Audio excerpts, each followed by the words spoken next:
If you're not having much luck making compost, you might want to watch this video.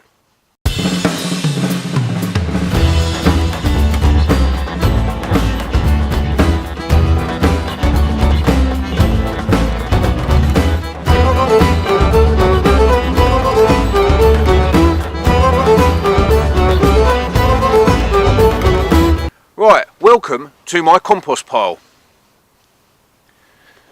Now, I don't know how many times you've done it, because I've done it. You've created a compost pile, you've been cutting your grass all year, putting your grass cuttings on the compost pile or compost bin that you bought. You load it up. 6 months go by, might have a little bit of compost now. You have a little dig around in there and it's sludge. Methanous, disgusting, smelly sludge. Well, it's a very common thing to do.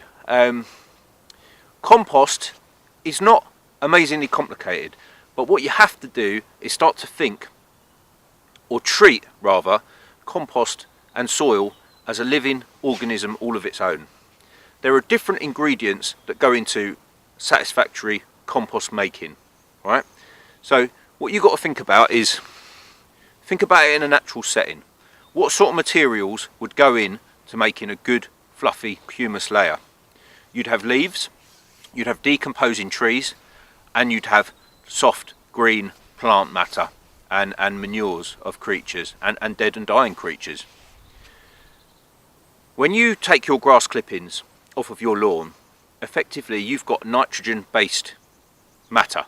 Anything green or soft or full of moisture, plant material, is nitrogen based. Now, on average, because it varies, your ratio really should be 3 parts carbon to 1 point nitrogen based materials.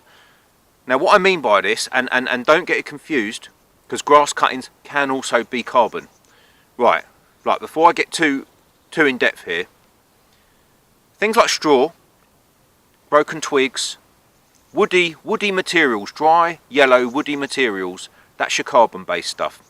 If you have a parsnip plant and it's green and lush and you cut that greenery off and you put that in a compost heap with like fresh grass cuttings, the nitrogen content's very high.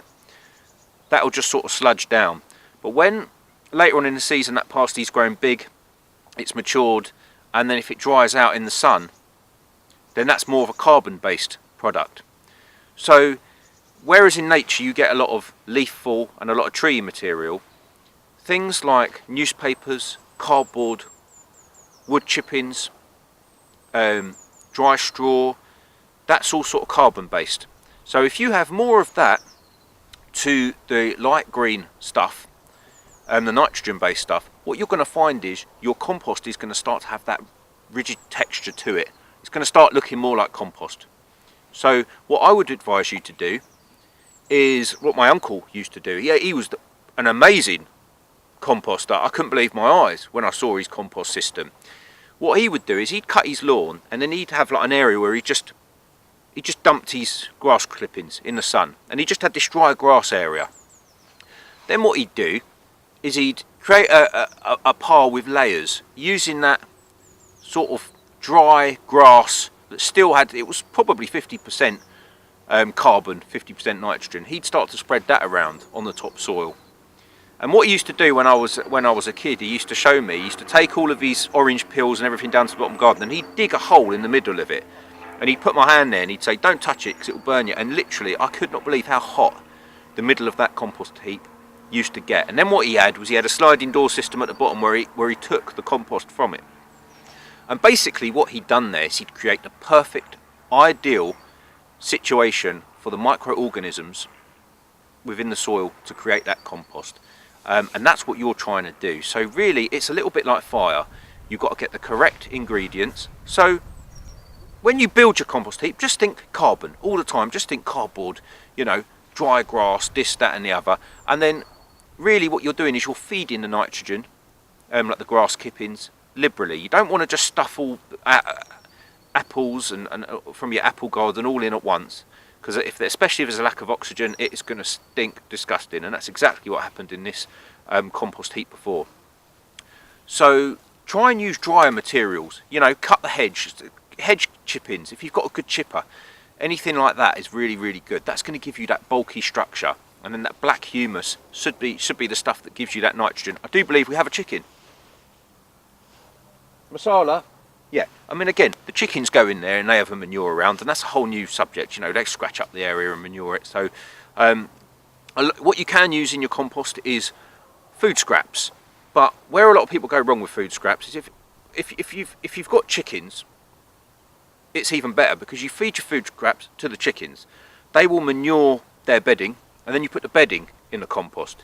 So you get like a double recycling from the chickens. So chickens are very beneficial for composting. I thought I'd add that one on, seeing that the chickens have decided to come and say hello today.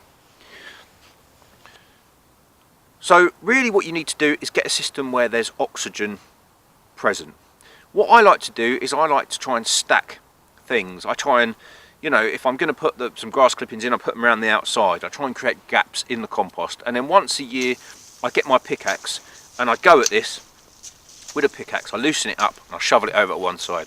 I keep doing that, smashing it, mixing all the integral parts. Some bits won't be that composted very well, some will. And then I fluff everything up and then I shovel it all back in. If you do that a couple of times a year, that should help you out a little bit. But there are some great sort of tumblers and things you can get now where you put them in and you spin them. I like to go traditional. I like to do the traditional method, just a sleeper raised bed here, and I just throw everything in it.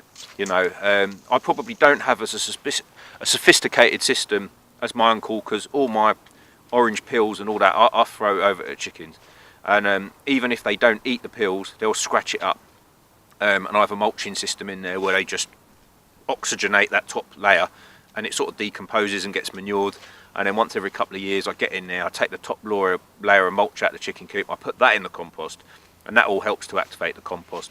Now there are things you can buy, like trace mineral dusts that you can put in there, and that will supercharge your compost with trace minerals and things like that from rock dust, which is even better for your plants. You can buy compost activators, which really help as well. Always try and throw a little bit of compost in with your material, because obviously the microorganisms which help to generate that compost are still in there and alive, and that can really, really help the compost itself. So a little something for you to think about. If you're going to create a compost pile, have like a sub area next to your compost where you're gathering materials all the time. So when you do put your high nitrogen stuff like your tea bags in, your plant material, they're sort of layered within dry stuff, so they don't, the moisture's not too high, it doesn't just sludge up. A good one is shredded paper. Shredded paper, I got such good compost out of shredded paper. I was blimmin' amazed just how well that worked. And newspaper, it's really just trying to get the nitrogen to coat all of the areas of the carbon. So once a year, you know, if you got loads of leaves, stack your leaves up in one corner, put a layer of leaves, your grass cuttings, another layer of leaves, old newspapers, do it like that, and then once a year I'll just smash it up, throw it back in, and you can create compost pretty quickly. I mean, it all depends what scale you want to do this on. If you're just a small townhouse, maybe 2 or 3 bins there, and you chuck one bin into the other and vice versa, and at the end you should get your compost out of that way. But just a few things for you to think about with making compost. You know, it's a living, breathing thing, and it's about getting them integral parts right. Carbon to nitrogen, brown stuff to green stuff, and if you can get that right, you'll be on your way of making fantastic compost. So there you have it, compost. Get out there and make. All right.